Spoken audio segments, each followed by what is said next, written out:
Tudo bem, Má? Tudo. Queridos, eu quero ler uma palavra aqui. Se é ministério, seja em ministrar. Se é ensinar, haja dedicação ao ensino. Ou o que exorta, use esse dom em exortar. O que reparte, faça-o com liberalidade. O que preside, com cuidado. O que exercita misericórdia, com alegria. Tá bom? As pessoas me perguntam assim, como foi o seu chamado? Tá, eu vou falar sobre o meu chamado. Em primeiro lugar, que eu acredito assim que todos somos chamados, né? Deus chama a todos para ser dele, para louvá-lo, para adorá-lo, né? Porque todas as vezes que você adora o Senhor, se você gasta tempo nisso, você vai ficar bem parecido com ele, pode acreditar nisso, né? E Deus nos chama todos para pregar o Evangelho. Então, pregar o Evangelho não é missão só de um pastor? Não, jamais. É missão da igreja. Ide por todo mundo, pregai o Evangelho a toda criatura. Quem crer e for batizado será salvo. Quem, porém, não crer será condenado. Na Bíblia Católica Apostólica Romana está escrito assim, já está condenado. Olha o perigo, hein? Olha o perigo de eu e você conhecermos o Evangelho e permanecermos nele e prosseguirmos em conhecê-lo, em obedecê-lo ao Senhor, né?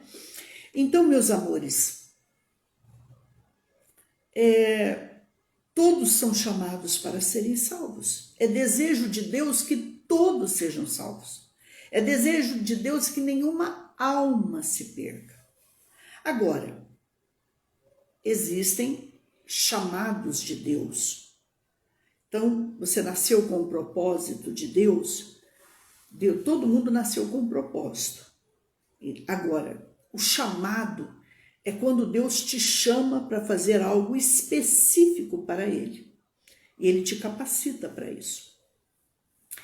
Eu me lembro que a primeira vez que eu entrei em uma igreja, é que muita gente não sabe disso, mas eu tenho um problema nas pernas, né? Eu tenho uma dificuldade nas pernas.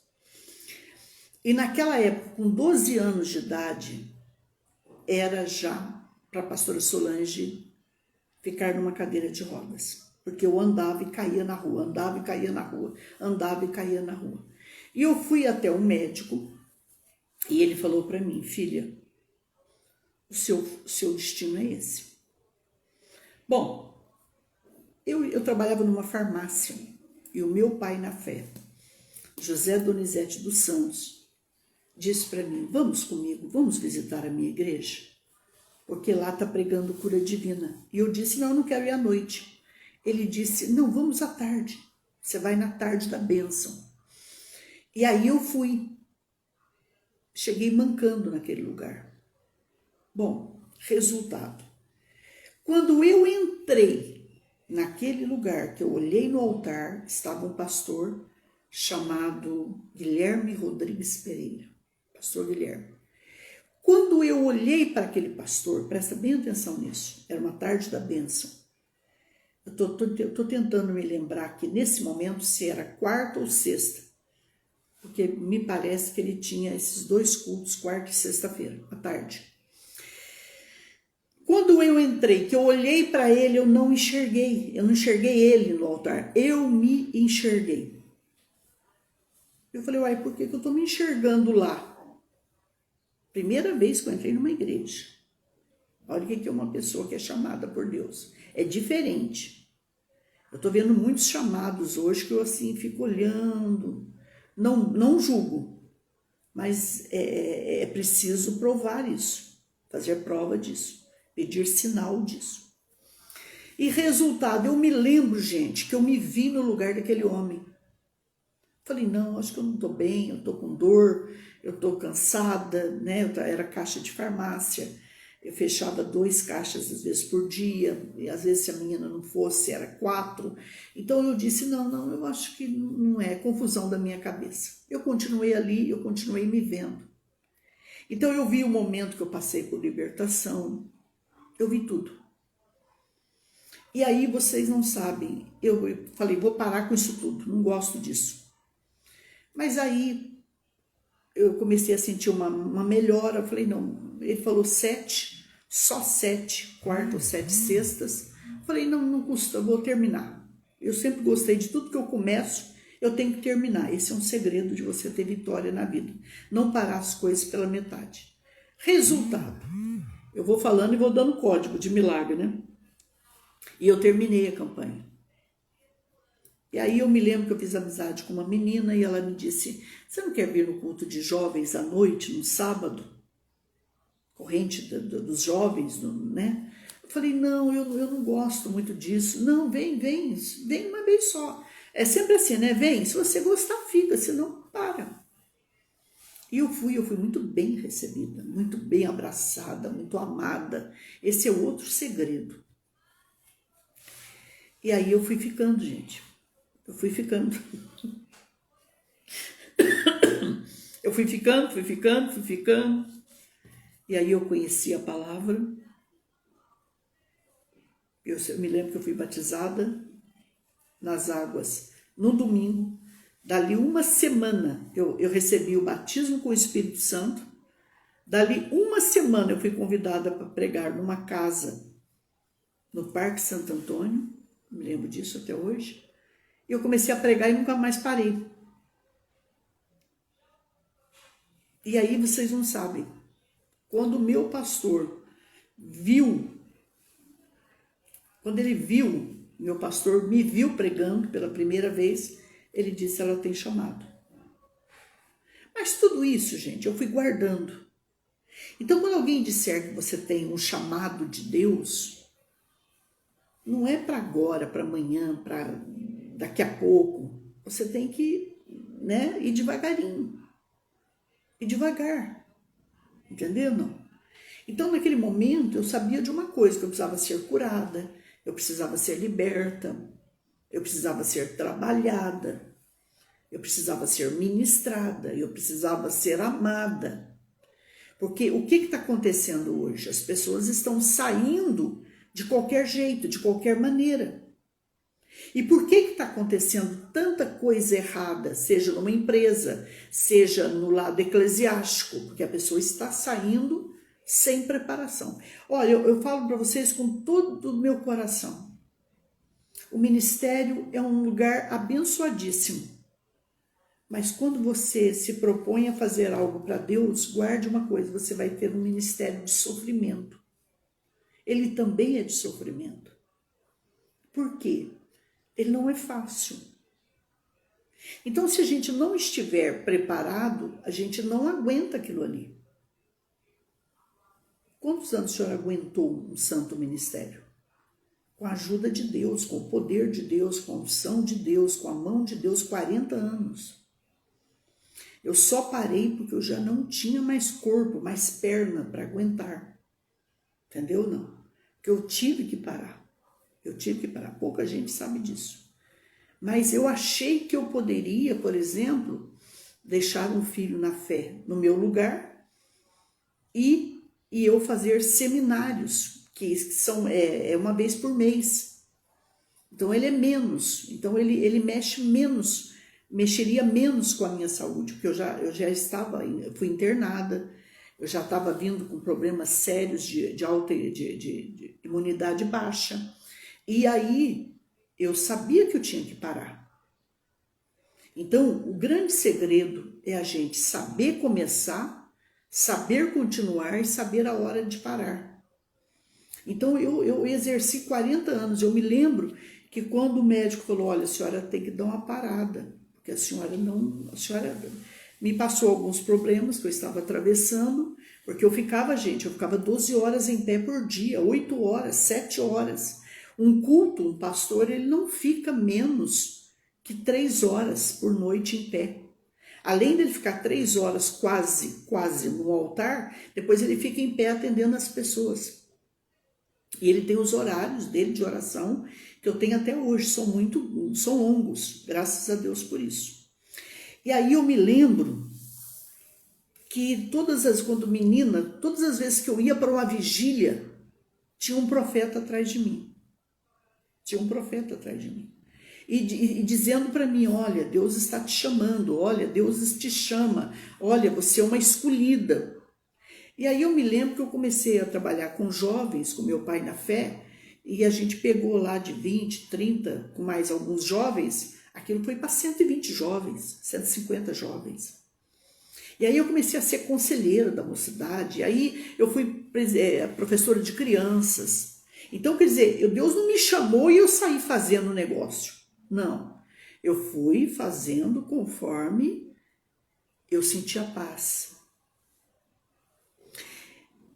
Aos 16 anos de idade para 17, nós começamos um ponto de pregação num bairro chamado Vila Zezé. E era um lugar assim, naquela época, né, 40 anos atrás, muito difícil. Tinha tudo que é tipo de problema para ser enfrentado.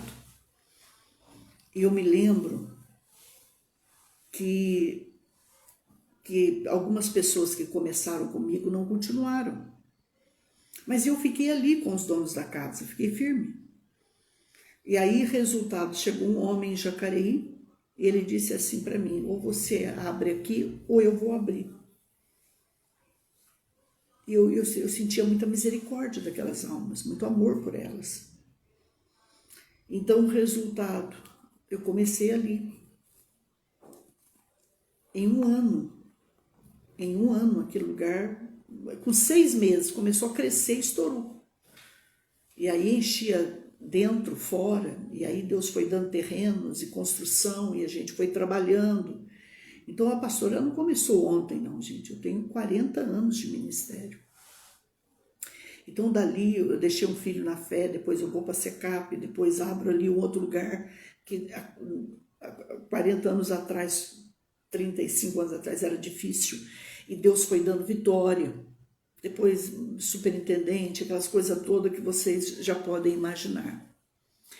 Mas as pessoas me perguntam assim, como que a senhora teve certeza do seu ministério? Irmãos, quando Deus nos chama, é um chamado que não é natural. Eu me lembro que quando eu fui chamada mesmo, eu fiquei 30 dias sem dormir. E isso sendo ensinada, consolada pela minha mestra Eliette Palau. Então, quando Deus te chama para um santo ministério, Ele te incomoda.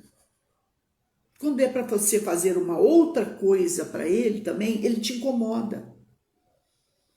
Então, não é algo humano.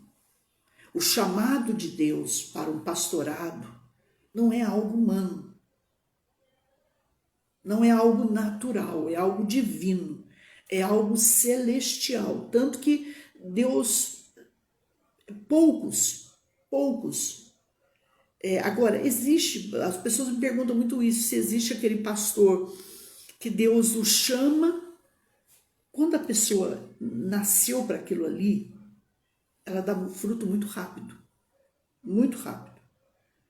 Então, eu não tive dificuldade. Se eu falar para vocês assim, que eu tenho dificuldade para ganhar almas, que aonde eu tô, eu atraio almas. É dom de Deus, é chamado de Deus. Então, por exemplo, hoje eu tenho um sonho. Eu tenho um sonho que Deus levantasse hoje 20 patrocinadores para mim. O que a senhora faria com esses 20 patrocinadores? Eu colocaria dinheiro aqui no sistema para levar o evangelho para os 4 cantos da terra. Vocês estão me entendendo? Esse é o meu maior sonho hoje. Por quê, pastor? Porque quando me sobra 50, 100 reais é muito. Então, eu preciso de patrocinadores, porque hoje eu ainda falei isso no Instagram. Ninguém entende que esse ministério aqui não é ligar um celular e a coisa sair e acontecer. Não, não é.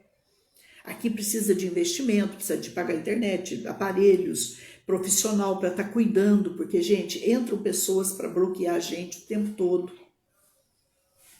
Entendeu? Não. É um negócio meio sério isso aqui. Então isso aqui precisa de muita oração, eu preciso de muita intercessão. Mas eu sei que Deus tem abençoado. E vocês não têm noção dos testemunhos que eu recebo. Só que eu só posso dar um testemunho aqui se eu tiver autorização da pessoa. É um trabalho muito sério, um trabalho que aqui não é tudo que eu posso falar. Então, eu não tenho tempo aqui para estar ensinando sobre ministério, nem faço mais isso. Hoje eu mentorio 3 igrejas, eu sou Abraão de 3 igrejas que eu oro, que eu aconselho e que eu estou pedindo para Deus levantar patrocinador para eu ajudar essas 3 igrejas pelo menos no aluguel, até 6 meses, 1 ano. Porque até os 6 meses, 1 ano, a senhora teve ajuda? Eu não. Eu nunca tive uma ajuda nem por 1 mês, eu não tive ajuda. Mas eu reconheço hoje que o que eu não tive, se eu puder, eu tenho que fazer. Eu imagino que uma pessoa com criança não é fácil no ministério, iniciando, não é fácil. Um aluguel, eu, por exemplo, nunca paguei aluguel para ninguém.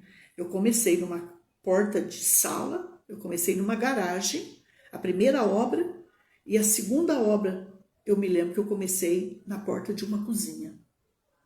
Foi por isso que eu fui guardando dinheiro, e aí a gente comprou casa, abriu casa, construiu igreja, depois compramos 3 terrenos, e aí uma catedral, e aí foi indo. Não é fácil, gente. Porque o ministério, vocês não sabem isso, quem sonha com o ministério, não tem ajuda municipal, não tem ajuda estadual, não tem ajuda federal. Eu vi algumas coisas erradas nesses 40 anos, uma determinada igreja que tinha ajuda, mas eu não quero citar aqui. Entenderam? Não. Às vezes existem coisas, mas não são certas. Então a gente tem que ir para o lado certo da coisa. Mas, pastora, quem ajudou a senhora a fazer tudo isso na vida? As almas que Deus confiou a mim naquela época. Quem me ajuda a sustentar esse santo ministério no ar? Os santos patrocinadores que Deus tem levantado para me ajudar a mantê-lo e a levar o evangelho. Porque, gente, a maior arma para pregar o evangelho hoje, escuta isso, não são 4 paredes.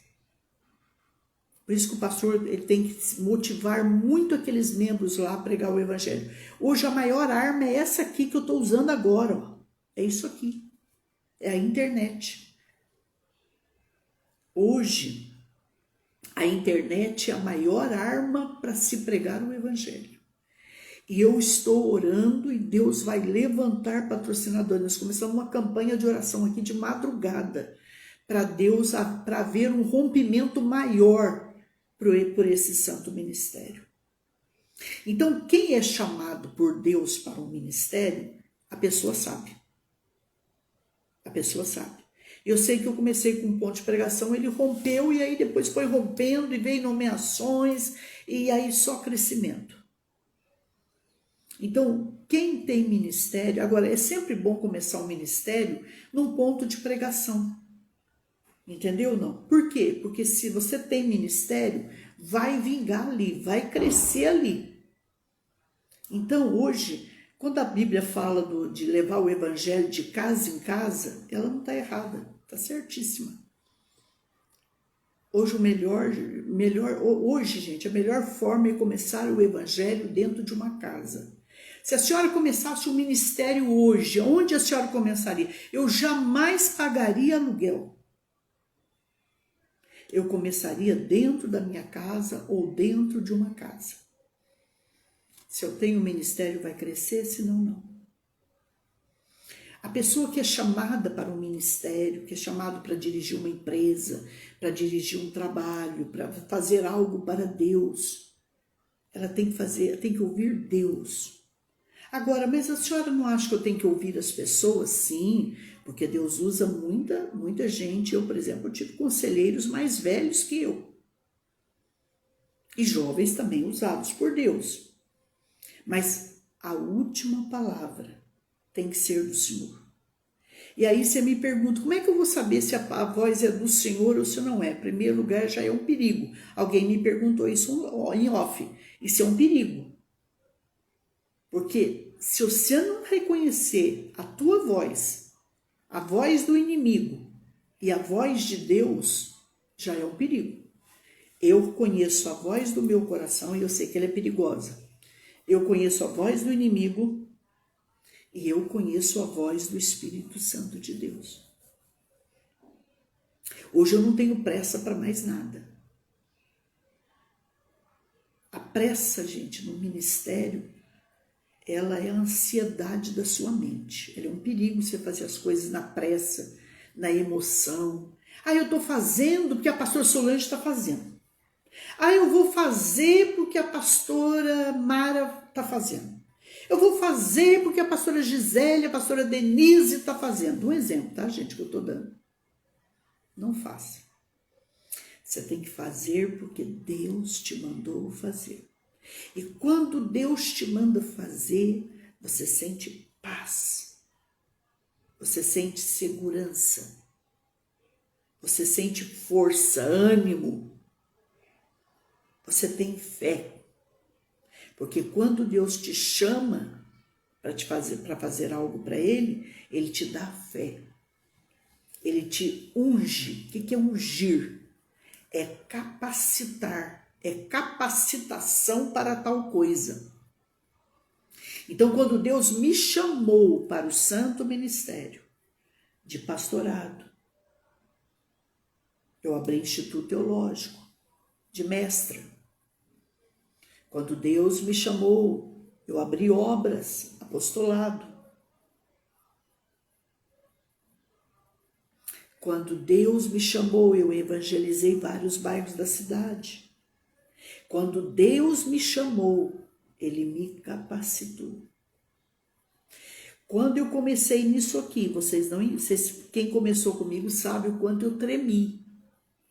Mas quando Ele te chama, mesmo tremendo, temendo, você vai.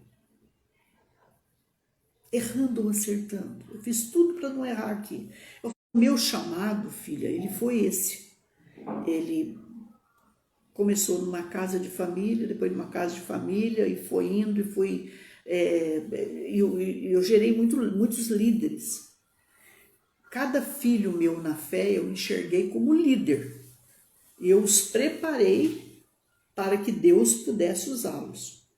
Hoje eu vejo assim um grande defeito. É que o líder, ele prepara líderes para ele. Lógico que no início a gente precisa dos líderes ali, até se fortalecer. Mas eu digo assim, igrejas abarrotadas de gente, elas preparam líderes para elas. Não, o líder que a gente prepara, a liderança que a gente prepara é para Deus. Não é para nós mesmos. Vocês estão me entendendo? Tá? Então é muito importante vocês saberem isso.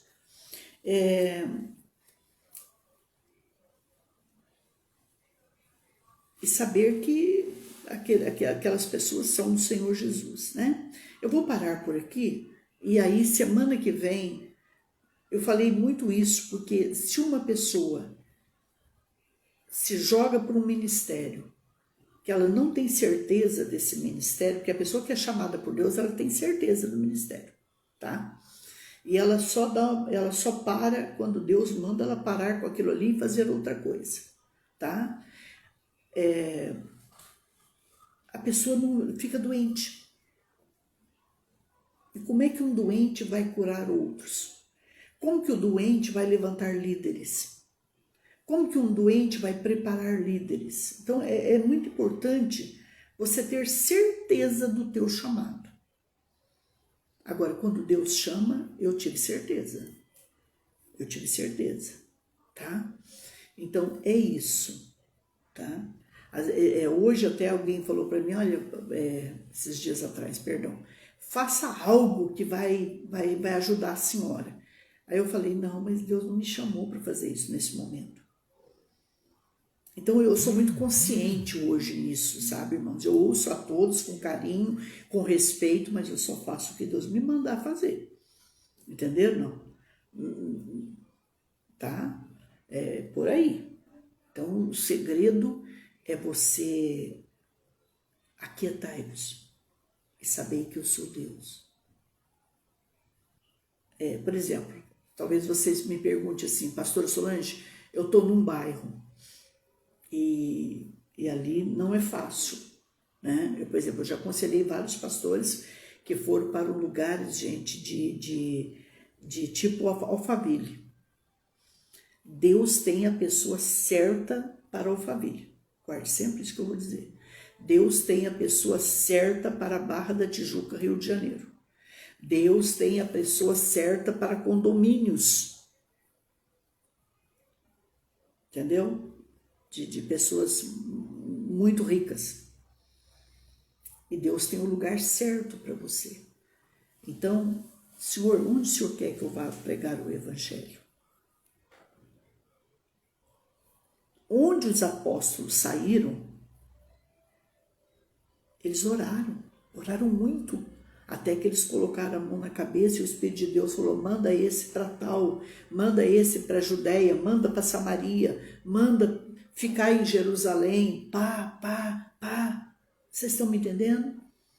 Então a mesma coisa do apóstolo Paulo, ele foi direcionado por Deus. Até quando Deus falou para ele, você vai para Roma e vai morrer lá.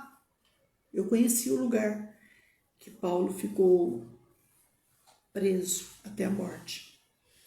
Gente, é um lugar que eu entrei chorando e saí chorando. Nunca mais reclamei da vida quando eu conheci aquele lugar. Nunca mais. Então, ele podia ter negado o nome de Jesus e saído dali numa boa, né? Então, ele foi mais que religiosidade, ele foi reino de Deus, né? Ele realmente deu a sua vida por amor do Evangelho, né, gente?